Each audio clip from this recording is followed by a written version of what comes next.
Greetings, Kindred. I am Voivode Maquette, and welcome back to our World of Darkness. And today I would like to say thank you. Thank you that for this channel that's been around for a little bit over a year has reached 200 subscribers. And I know that doesn't seem like a lot with all these channels out there that have like up in the millions, but 200 is a lot to me.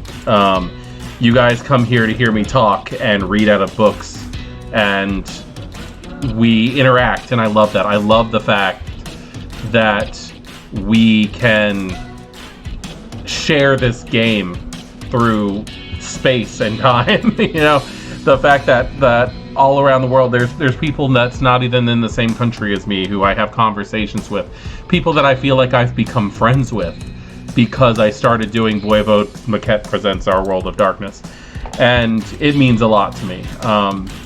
This was something to do. This is something that I started doing simply because I didn't have anything else to do, that I had to stop playing this game that I love so much because the world had turned against us, that we were going through our own dark times, and storytelling is the way that I express myself and feel better. Thank you. Thank you for bringing me up to 200 people, and thank you for having this channel grow. We're actually at 211 now. Like, I wanted to do this on 200, and I just couldn't keep up with it because the day that I hit 200, I got 10 more. It was fucking insanity, and I just can't help but say thank you. Thank you for all of it. Now, on that, about 2 weeks ago, a community member by the name of Gundam Tabasco, which I fucking love the name, by the way, commented on an older video of mine that dealt with vampire population, how many vampires should live in a given city. They said, wow, would love to hear that story, sounds incredibly interesting and entertaining. And I asked them exactly what they were talking about, and I actually had to go back and watch the video just so I could see what the hell they were talking about because it's been so long. And I asked them if it was this one specific story, and they said, Voivode Maquette, 100% that. So I decided on our 200th subscriber thing that I would go ahead and tell that story because I can't think of any other time. So this is it. This is the story that they were talking about. Gundam Tabasco wanted to know. Gundam Tabasco, this episode of Our World of Darkness is for you, my friend. Now, this takes place in a larger story, a larger story arc, as do all of mine because I like to run connected chronicles. But this is a story called Regime Change. Now, the way that this story works, first, I would like to let you know that we were all playing live-action role-play. We were all LARPing. And we were using the Vampire the Masquerade 20th Anniversary Edition, which many of you know, for I've said it in a lot of my videos. It is my least favorite of the systems. Not that there's anything wrong with it, it's just not for me. I will fully admit that the reason I do not like it are two ridiculously petty reasons, and those reasons are merits. I hate their merits. I hate two of their merits specifically. One of them being the Bruja clan merit, Burning Wrath, where they punch so hard that their fists are hot and it deals aggravated damage. That is a fucking elder level discipline in older systems, and now a 13th generation can pay 3 points at character creation and do that on their first night. I do not like that. The other one is the 3-point Gangrel merit, Warform, or Shape of the Beast Wrath, which is again an elder level discipline that now 13th generation vampires can take. And it basically gives them Krynos form, or war form from the Guru. Now, this is a very well documented power in the Vampire the Masquerade Bloodlines video game, where all the Gangrel have this. It's the 5th level of Protean for some reason. In Vampire the Masquerade Bloodlines, Protean's probably the worst discipline in the game. It's the least thought out, in my opinion, because it it literally goes Eyes of the Beast, Feral Claws, slightly better Feral Claws, slightly better Feral Claws, and Shape of the Beast Wrath, or Warform. And I don't like the fact that that's just a thing. Being able to turn Krynos should be reserved for thine elders. Now, if you've ever played Vampire the Masquerade Bloodlines, you've seen these things. They're not exactly what I call a Krynos Guru. It's more like Man-Bat with Batman with smaller wings, which kind of connects them to the whole almost like underworld mythology, where the idea that like they were related species at one point, and like there were two brothers, one was bitten by a wolf, one was bitten by a bat. Vampires and werewolves, you know, that kind of crap. And that's not something that I like. That's not something that holds true to me. So, that is why I do not like V20. I have said it before. I'll probably tell that story again, because I feel the need to justify myself for not liking a system. Either way, I've played V20. I was actually part of the Mind's Eye Society for quite some time, and they exclusively use V20. So, I just avoided playing Gangrel, which is sad because it's, aside from Zamitzi, it's one of my favorite clans. So I was running a storyline known as Regime Change, as I was saying. I had a team that I was working with. I had two storytellers and a narrator who were running Werewolf the Apocalypse 20th Anniversary Edition as well. We all played in the same area. We played outside of a library in our hometown, where they had half of the area, we had the other half, and every once in a while we had get-together nights. This was a beautiful setup. There were trees, there were like little enclave areas with seating. There was a big amphitheater area that we could play in. It was just an ideal area for LARP. It was beautiful. And until all the crack deals and shit were happening around us, we were happy to play out there, but eventually we had to move because of just bad elements in the city at night. It wasn't safe. Not to mention the world kind of went to hell, as you all know. So I was running this plot line with them, where I had created an NPC by the name of Mariana. Mariana is a technological spirit. She is named after, she is the embodiment of the internet. The Marianas Web, if anybody is interested in looking into that, she's considered a level of the internet. And for those of you who know how Guru works, everything has a spirit. And she was my spiritual interaction with the werewolf players on the occasions that I had it. I had been working for quite some time to try to integrate myself into Werewolf Society, try to get more and more followers, primarily interacting with the Glasswalker tribe, as you do. I do have to say that the inspiration for Mariana came from the concept of the Marianas Web, which is considered the deepest part of the internet, and there's all these rumors around that it's an AI, that it's alive, and that just interested me. Just the idea of a living internet that just watches everything, sees everything, interacts with everything. But between that and I'll try to find some pictures and put it in here, but there are people who make artwork out of microchips, and they're beautiful. And those two things are what really called me in on this, on wanting to create this living thing that was looking to move up in the world. And that's what this plot line was about. The werewolves and the vampires in our game just tended to not do what we wanted them to do, which was we were trying to have a game that had low hostilities between things, between people, and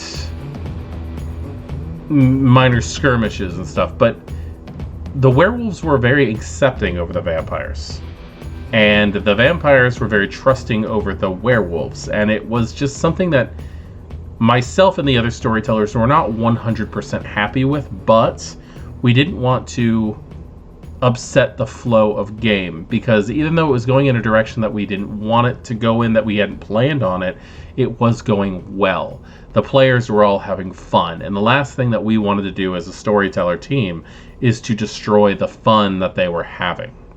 So we decided to try to build what was going on with them into the story.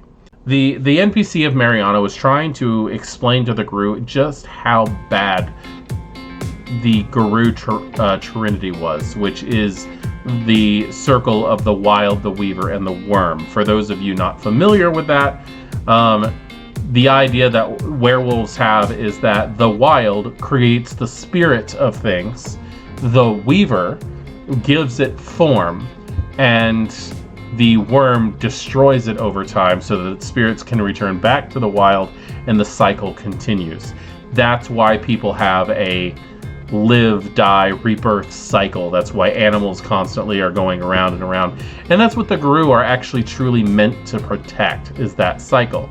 However, centuries ago, in their own mythology, the worm was targeted by the Weaver, who did not want to see its creations destroyed. And the Weaver, being a giant spider spirit, ties it up in its web and traps it, and the worm goes insane, breeding things like Banes and Black Spiral Dancer werewolves and just evil spirits and things like that, making things go wrong. The idea that vampires are actually agents of destruction, agents of the worm, is one of their tenets of belief. So Mariana has convinced the wolves that they need to work with a small portion of the vampires, Clan Gangrel to be specific, primarily as shock troops. The wolves do not believe that any of the Gangrel are going to come out of this. Now, in this game, I want to point out that we did do things known as clan nights from time to time. And when I say it out loud, that just sounds horrible, doesn't it? But basically, everybody had different characters, but every once in a while we would have everybody play the same clan. We did a Gangrel night, which is what I'm describing right here. We did a Ventru night, Toreador galas, things like that. Tremere interactions, where all of the vampire clans played one clan for a larger story expansion. Now, this one, everybody created Gangrel characters, and the other storytellers and I spent over a month working on this. We met 2 to 3 times a week. We discussed this. We went over every ins and out. We tried to figure out exactly how we were going to do this. And when we were finally happy with it, we launched this story. And we had the Gangrel meet up with the werewolves in neutral territory. The werewolves had to accept the Gangrel to help them, and just they were not supposed to come back. That was it. They were going to be the shock troops, which the werewolves were all okay with this, and most of the vampire players knew this. I think we had maybe 1 or 2 actual Gangrel players who were involved in this, and the other vampires, and we had a good amount of players at the time. We had like 15 to 20, fluctuating number of players in this, who would all come in with Gangrel characters for the evening. And I allowed them to play regular Gangrel, Bloodlines, City Gangrel, Country Gangrel, it did not matter. I allowed them to play whatever type of Gangrel they wished to play. So they bring them in, and the Gangrel accompany the werewolves through the Umbra. This was meant to be one of the most beautiful experiences of my storyteller career. We worked on this forever. We had every detail down pat, and I had split the different layers of the Umbra that they were going to go through up between the 4 people who were running these scenes. We had myself, who took a couple of Umbra layers. We had the head ST, his assistant, and their narrator, who had split things up. And I expected this to be all just one night of beautiful storytelling. It turned into one night of frantic, ridiculous test throwing with nobody knowing what the fuck was going on. I was so pissed that I had wasted over a month of my life on this plotline that the players didn't even know what the hell was happening except for in my parts of it, and they still didn't understand what was going on because I could only describe my parts of it. What was meant to happen was we were going to go through the different layers of the Umbra, explaining what they saw, giving them minor confrontations to go through, and it was all supposed to be beautifully worded and described. Everything was written out, but unfortunately, aside from the couple of layers of Umbra that I took, which was the Shadowlands, the Land of the Dead, which when they went through the Shadowlands, they were funneled through crowds that were being held back, and there was all their victims who began throwing things at them. Just people who did not want these vampires in there. They didn't want the werewolves there. It was heartbreaking. I described characters, NPCs that had died in the past and things. It was a heartbreaking scene, and a lot of the players I did notice felt a lot of that. Unfortunately, when the other players, or when the other STs did their thing, it became frantic test throwing, and that's all. One of the storytellers actually had this weird tick he developed. I don't know what exactly it was, but like whenever he would throw a test with the players, it was like cocking a rifle. He would go, it was, I scratched my head, just wondered what the fuck that was all about. But it was seriously every single time he threw a test. And the other STs and the werewolf players didn't even bat an eye. So this was the regular. This was what they were used to. I did talk to a couple of the werewolf players after this, and I did find out that there was barely story in the werewolf side of the game. Whenever there was anything going on, if it wasn't just a one-on-one conversation with an extremely overpowered NPC that the players couldn't do anything with anyway, characters that by far should have become legends and myths and moved on to another life, it was just a scramble of not knowing what the hell was going on and playing because the storyteller was their friend. And I don't mind saying this out loud because storytellers need to be aware of what they're doing to their players. So we allowed the night to go on as it was.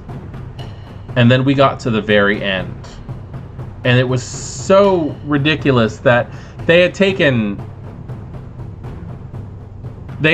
scenes out of video games and tried to turn them into well-rounded combat situations, because that's all anything was. But they didn't give description. The players didn't know what the hell they were fighting at any given time. At one point, they ended up fighting the Fenris Wolf from, I think, Dark Souls. And the players didn't know what they were fighting. They just knew that the storyteller that was running the scene was throwing tests. And they felt rushed. None of the players died. And if they had, I would have retconned it. The next night, because the scenes just... the pointless throwing of tests ran all night long. I didn't run my scenes that night. Or I didn't run the final scene that night, which I was meant to run the finale of this whole thing. But we called post, and I left. And typically I would stay. I usually do a post-game thing where we talk to the players and find out what worked and what didn't, but I could tell what didn't work that night. There was nothing. There was no story. It was people who had gone above and beyond in costuming, in character creation, and just these were characters that most of them weren't ever going to play again. But they went out of their way to flesh them out into something that they cared about, that they were ripped off.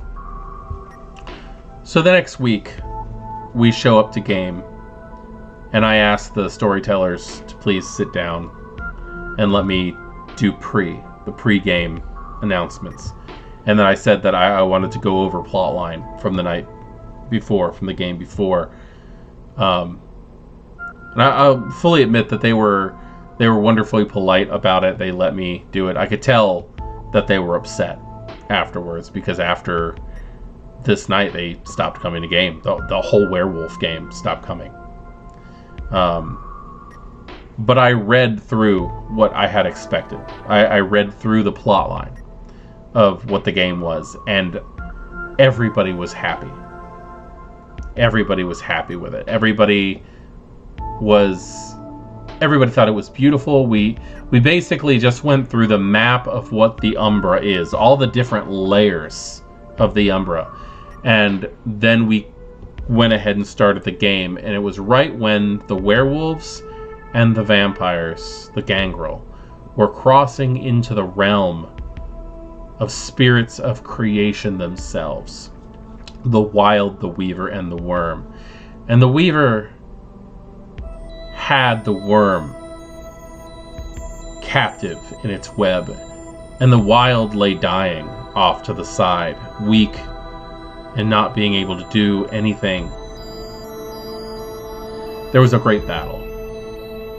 They fought the minions of the Weaver, of millions of monstrous spiders, small and big, and they fought the Weaver itself. I used Queen Arachne of the Anunnaki, the were spiders, as a representation of who she was, of who this Weaver was, and they beat it back.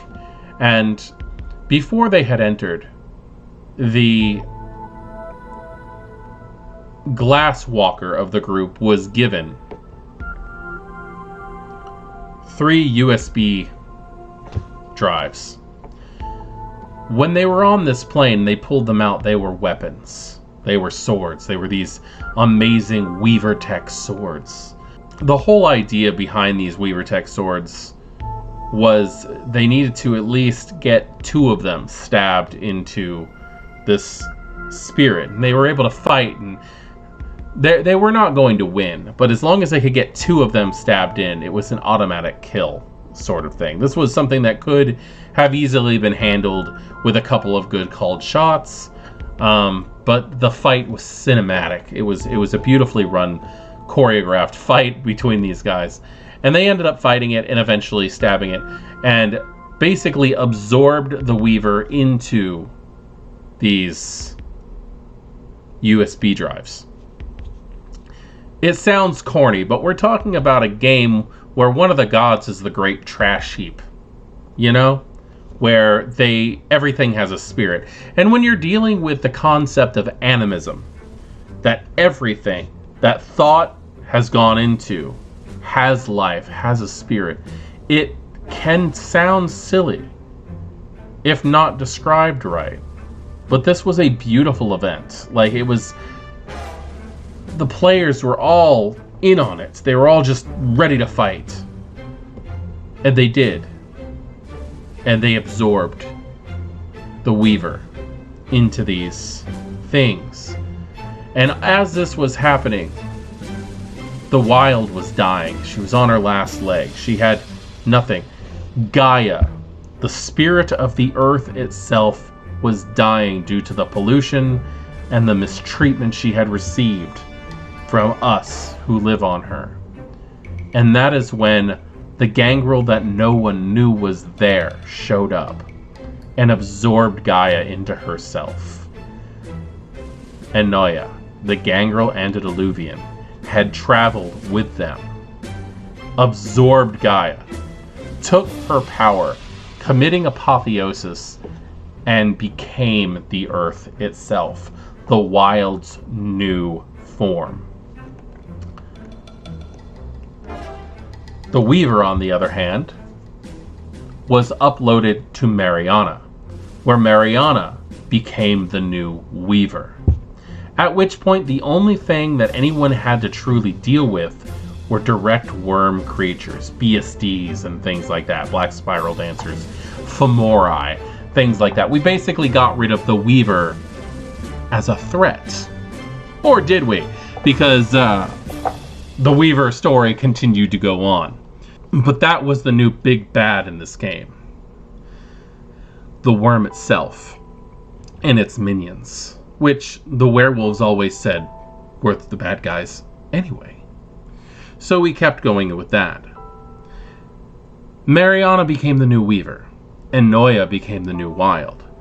And the whole time things were happening, the next phase of the game was to find the new worm, to destroy what was broken and replace it with something that could handle it, to restore the Trinity, and to give the werewolves something truly pure, to bring them back to what they were before the War of Rage, before the Weaver went insane, before the worm went nuts, before Gaia started to die.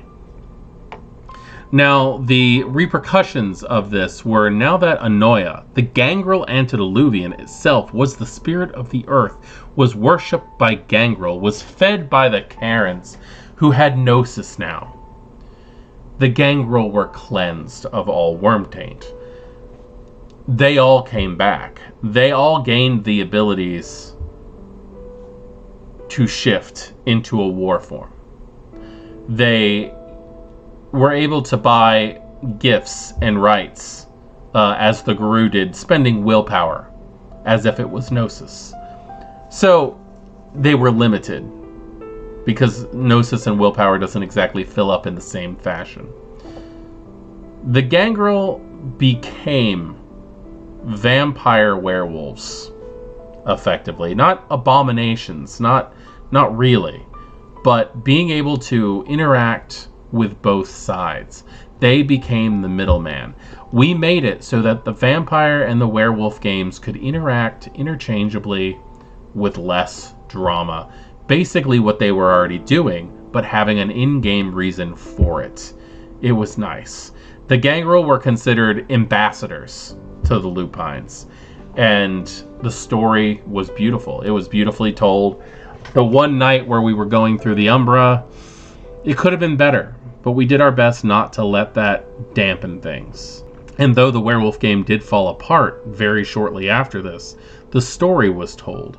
A couple of the characters from the werewolves still kept coming and playing the game because they had an in.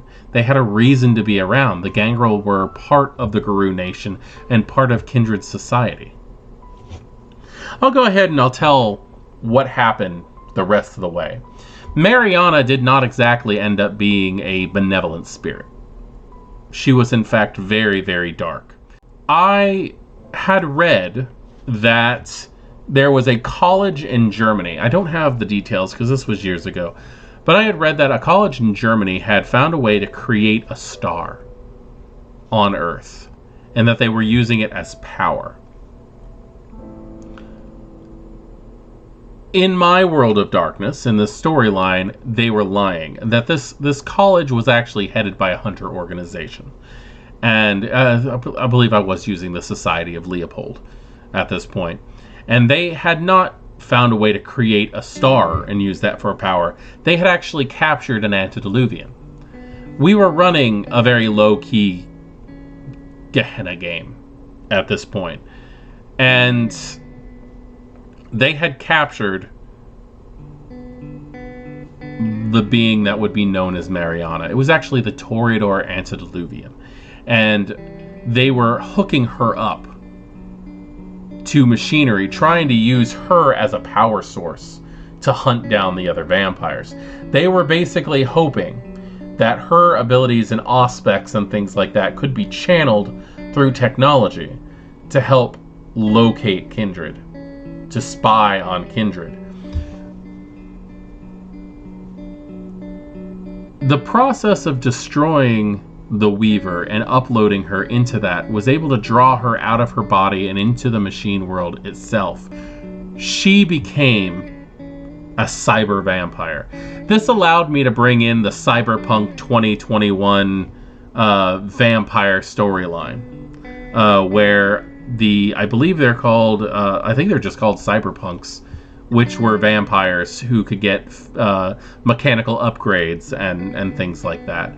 She was the antediluvian of not only Clan Toreador, but also of a brand new type of vampires, which I called the Pandorai, or Children of Pandora, which were cybernetic vampires. It got really scientific.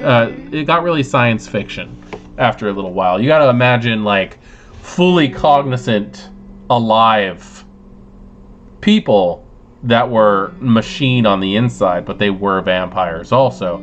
And they didn't have their typical human spark of life. Whenever a cyberpunk or the Pandorai embraced, what it would do is destroy the human soul and place a Weaver spirit into the body. It was a very fun story because they found out that these creatures were not being embraced, that they were actually thin bloods, duskborn, who were being kidnapped off the street and effectively murdered and turned into these things. So it was a very fun story. It goes a lot deeper than that, but that is the story of how the Gangrel in my game became pure and joined the Gru Nation, and also how I reconciled the V20 Gangrel merit that I did not care for to have it make sense in my game where I was happy with it and my players were happy with it. I hope this wasn't too much of a ramble for you, but Gundam Tabasco, that is the that is the story. That is what had happened when the Gangrel became purified. The Gangrel Antediluvian became the new Gaia. The Toreador Antediluvian became the new Weaver. And I really wish that the Bo Burnham song "Welcome to the Internet" had been around at that point in time, because oh my god, that storyline just completely fits in perfect with that song, especially with the whole like you can do anything and the world's up to you. But yeah, that is that, and I hope that was enjoyable for people. This is just me and my attempt to say thank you for helping me reach 200 subscribers and trying to entertain you at the same time. I am Voivode Maquette. This was a story from my world of darkness, and I will see you next time on the next video. Good evening.